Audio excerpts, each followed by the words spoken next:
Hi, thank you for watching Sealclops book reviews. I'm going to be reviewing another short and sweet paranormal romance book today called Hot Wolf in the City. This book was written by Honey Phillips, and although she's written many books, probably hundreds of books, this is one of her first paranormal romances. So I had to give it a go. Enjoy! Hot Wolf in the City, written by Honey Phillips. This is a standalone book, but it can be read as part of this overall multi-author series called Monster Mate Mayhem. Pretty sure that's what it's called. And yeah, I read this as an ebook on my phone, and yeah, it was fairly entertaining. So the genre and the tropes, romance, paranormal, shapeshifters, monsters, and boss and employee. So boss romance. How does the book compare with other books in the genre? So Honey Phillips is known for her alien romance novels. This book is something different for her. As a paranormal romance story, this book ticked all of the boxes. How does it match up to my expectations? If there was a guide for how to write the ideal shifter romance, then this book followed it to a T. There was packed drama, a kidnapping, and commitment issues before a happily ever after. So it met my expectations, as it was pretty much what's it called? It was a perfect example of and execution of a paranormal shifter romance book. The summary. Working 9 to 5 has never been this wild. Desperate for a fresh start, Julie jumps at a chance to work for the boss of Talk to Me, the country's fastest growing social network.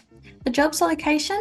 The enigmatic Monster Island, only adds to its appeal. She won't be tempted to make another foolish mistake.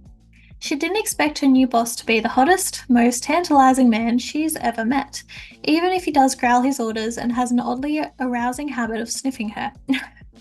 Derek might be a werewolf residing in the heart of Monster Island, but he sees himself as a businessman rather than a monster, until his new assistant arrives, awakening all of his most primitive instincts.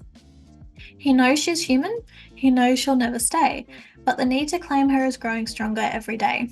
Can Julie resist the primal allure of her werewolf boss, or can a beauty really love a beast? The analysis, plot and theme. Julie moves to Monster Island to start anew after a nasty breakup with her ex-boss, only to find her new boss to be the hottest man she had ever seen, one who liked to growl his orders in a possessive manner. After trying to resist their growing attraction, Derek asks Julie to accompany him for a weekend away at his old pack. His brother wants him back, but Derek is happier being a lone wolf. He is also being pressured to claim a mate, which is where Julie comes in. Proposing that she be his fake girlfriend, Derek and Julie make the long trip up to Pack Grounds.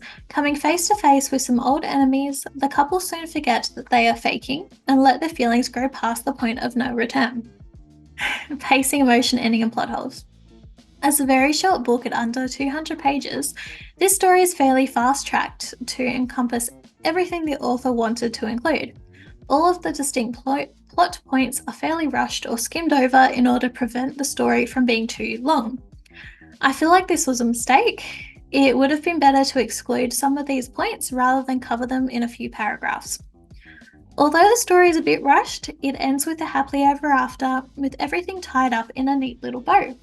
A bit about the main characters. We have Julie. She is a curvy human, prefers to dress professionally for work, personal assistant to the CEO, new to Monster Island, does not have a social life, and starts anew. Like wanting to start anew is what I was trying to get across there. And then we have Derek. He is an alpha werewolf, lives in the penthouse of his company building, owner and CEO of a social media company, lone wolf, afraid of commitment, and unusually drawn to his little human. The recommendation. Although this book is very short and fast-paced, it is still an enjoyable read. The story arcs are very rushed and to the point, as if the author wanted to include all possible points that make an appearance in a paranormal romance, like she was checking it off from a list or something. However, as a first attempt writing something different, I feel like Honey Phillips did a good job at delivering an entertaining story. And I was generous and I gave the book 3 out of 5 stars. An enjoyable, predictable, and cliche paranormal romance revolving around a boss and his new PA who are determined to fight their growing attraction. Thank you for watching. That was my review on Hot Wolf in the City. I was I was being a bit generous, gave it 3 out of 5 stars. It's a well-known author, Honey Phillips, and this was her first attempt at writing a paranormal romance instead of an alien romance. So, if you've read her stuff and you feel like checking out something different by her, definitely give it a go. Thank you. Bye.